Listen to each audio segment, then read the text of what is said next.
Hello, beautiful conscious creators. I hope that you have started your day with nothing short of health, wealth, peace, love, and light as we explore healing and conscious creation together in this space.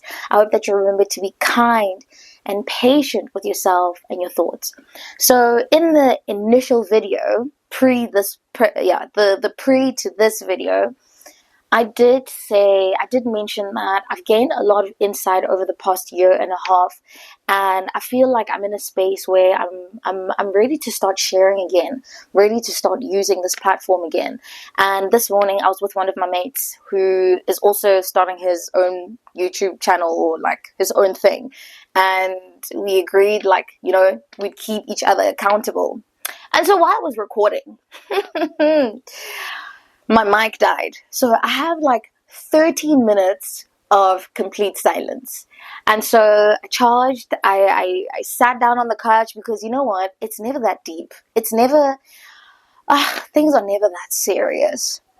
And I like the space that I'm in where, yes, sometimes I do take some important things seriously. But with things that are like circumstances that are not proving to or shaping or looking like they are working out for me, I'm like, it is what it is. I don't have to take it so seriously. And the reason for that is because I've learned to forgive myself 1,000 times over. And I do repeat those words to myself to say, in this circumstance or in this moment, I'm feeling so dysregulated, and I just have to sit back, relax, and say, I'm giving me the grace, the space to feel whatever it is that I need to feel. I'm giving myself the room to forgive whatever is happening inside of me. Because I don't know if this happens to you, maybe you can relate, but there are certain situations that will sometimes play themselves over and over, and they could last for like a week, months, years. They repeat themselves. And when they come back, when those emotions or those feelings come back, or those thoughts rather, when they come back with the same kind of like emotional weight that they carry. And they almost dysregulate your nervous system. They almost make you feel this like sense of discomfort, either like guilt, shame, like just uncomfortable in your own body. And in those situations that I've learned to heal within myself, I started with learning how to forgive what is happening inside of me. Forgive the thoughts that are passing by, because not all thoughts belong to you. This is also one of the things that I've learned over time. And if something keeps coming back, then I'm like, okay, maybe there's something there that I need to address within myself, because if this is going to be a reoccurring theme and it's not serving the person that I see myself as, the person that I would like to embody, then I allow myself in those moments where I'm like, it's super reoccurring, to sit down and say, what is it that I'm experiencing right now? What is it? Why does this emotion, especially associated with this thought, why does it keep coming back?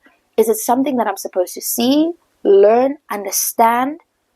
Is it, I question why some things, when patterns or when these reoccurrence, that's only then when I question things. But outside of that, it's not that deep. It's never that deep. And again, I reiterate, coming back to what I would like to share today, is I repeat the words that I forgive myself 1,000 times over. I sit with those thoughts, the ones that keep reoccurring, the ones that carry this weight, right? And I speak to them and I say, I forgive these thoughts 1,000 times over. And it's okay that if today I feel regulated and next week they come back, I will do the same thing that I did last week, where I sit with them and say, I forgive myself 1,000 times over. And the reason is because I've learned that we are so cyclical in who we are. Like, I'm looking at the leaves outside, right?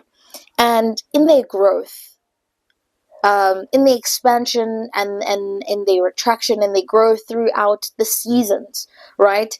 They continue to expand in a similar fashion, right? So there is this consistent cycle, even though, no, I actually don't want to use the plants outside.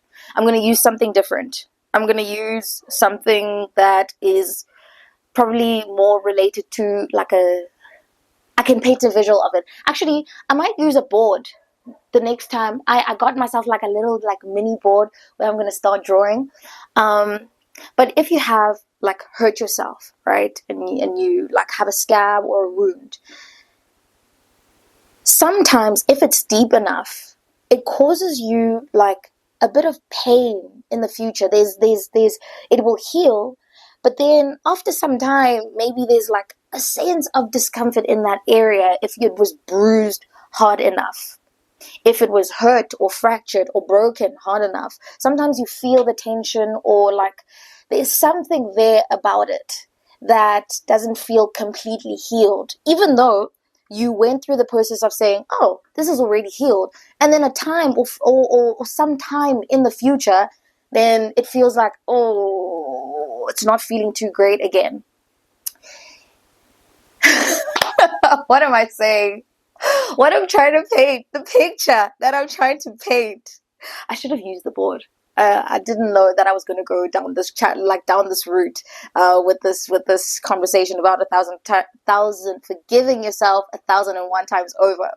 But the picture that I'm trying to paint in this moment is that we are so cyclical that even though in a moment you think you've healed, or you think you've processed and gone through the motions of giving yourself the grace and the forgiveness to get over this event or the circumstance or something that is dysregulating your nervous system, even though in that moment you found peace with it, when it comes back again, and it almost causes a very similar kind of reaction, and it could come back a week, a month, a year, years later, right? This thought revisiting itself, this emotion connected to the thought revisiting itself. It's okay that when it comes back again, that you allow yourself the same kind of grace, the same kind of space to forgive those thoughts, those feelings, those emotions 1,001 times over, because you are cyclical. We are cyclical as humans. And you'll find, as you learn how to give yourself grace, give yourself that forgiveness, that it just makes it so easy and natural for you to forgive others, for you to give others the space, the grace. And I'm talking in the context when you forgive. I'm not saying now it means everything is hunky-dory with that other person. Actually, forgiveness has so much. I don't want to give this one context. I just want to give the overall embodiment of forgiveness of another human being, another individual, another soul. Because having learned how to do it for yourself, having understood that you are so nuanced, you are you ebb and you flow, and you have your own moments of reactions instead of responding. You have your own moments that dysregulate who you are, that create a sense of fight towards the outside. In those moments, having learned to forgive and give yourself the grace to say it's okay for something having happened that way, for having unfolded maybe in a way that's not necessarily in your favor. Having forgiveness, oh my god, sorry, I'm just processing something. Having forgiveness in that moment, having forgiveness for yourself, and knowing how to give yourself the grace to say it's okay inside of me, allows you to forgive others, to give others the grace and the space to be human and nuanced as much as you are. And yeah, I mean, I want to go through the steps of how I approach forgiveness, because forgiveness is easy to say. I wanted to end the conversation. Forgiveness is easy to say. It's easy for me to speak about forgiveness, and I'm going to address the how at a later stage. How to forgive. But should I do it now? No, I want to write it down so that I don't stumble over my words. Because my approach wouldn't necessarily be yours. So I want to approach it in a way that allows you to establish an understanding of yourself and knowing how to forgive yourself because events vary. So teaching you the way that I do it is not necessarily going to be beneficial for you. But if I give you an overall highlight, put it down, break it down, then it might make it easier. So I'll address that in a different episode. But for now, thank you for listening all the way to the end. My name is Uwa Gang, and I am your accidental therapist.